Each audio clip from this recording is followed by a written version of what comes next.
in peak. I would say that was a peak of young adulthood.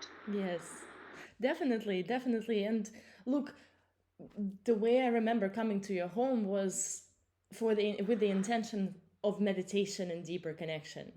So you guys would host Wednesday circles, balanced meetings, meditations at your place, and we would end up being, deeply in connection with each other after the meditation.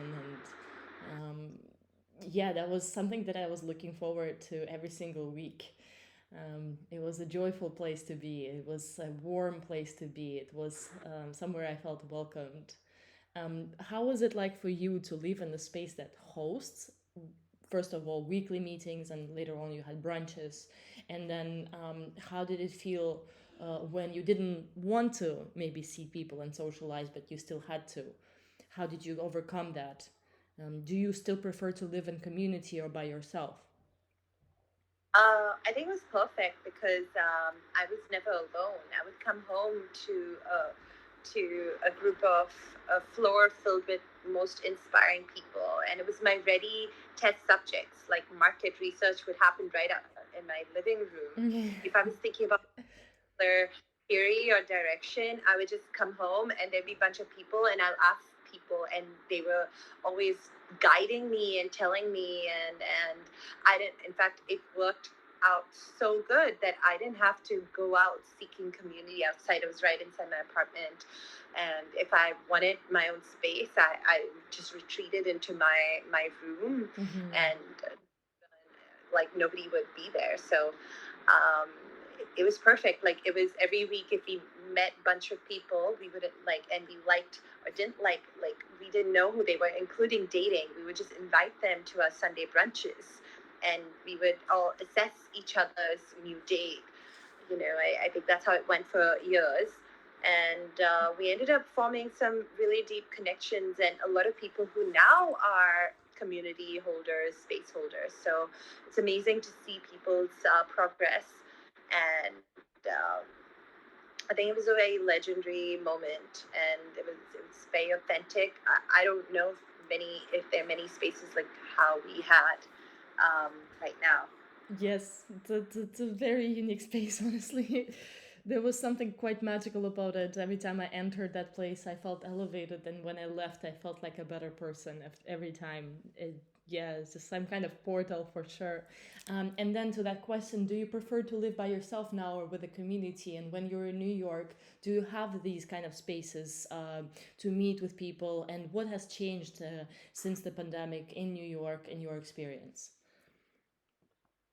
I mean, a lot of changes have happened. I think it's been 5 years since the pandemic, since we've been all together. Um, I've changed a lot. I've grown a little older. The last 2 years, I experimented with living alone. Mm-hmm. Last year, I realized I didn't like that, but yet I was challenging myself to try to learn how to be by myself, to not seek external energy or validation for my existence, or I wanted to go deeper. um, New York, you still have access to amazing communities. I lived in Manhattan for a change, and I found a different angle to community. Mm. It's a lot more eclectic, a little bit more manical, because I lived in East Village.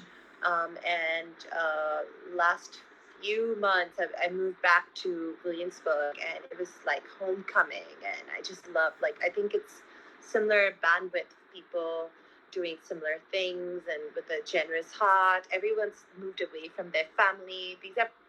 I would like to say, most of us in Williamsburg, Bushwick, Ridgewood, that area, are people who are trying to do amazing things with their lives. They probably are black sheep of their family, or they're really loved by their family, and you're essentially, it's like finding the others, finding people Sure. like you. Yes. Yeah, so it's still there. It's still definitely there, and there are other community homes that are offering loving spaces. Um, yeah, but I genuinely, I think after being like a person who holds space, it's been a little difficult for me to receive other people's space holding. So that's definitely shifted. Yeah. Where as a giver, like I had to figure out how to do that, and I still think I'm behind on that. Like I'm learning how to receive. I'm with you. Yes, I know how it feels. Um, Look, also, I remember at your birthday, you were saying this phrase that constantly stays in my head, personal board of advisors.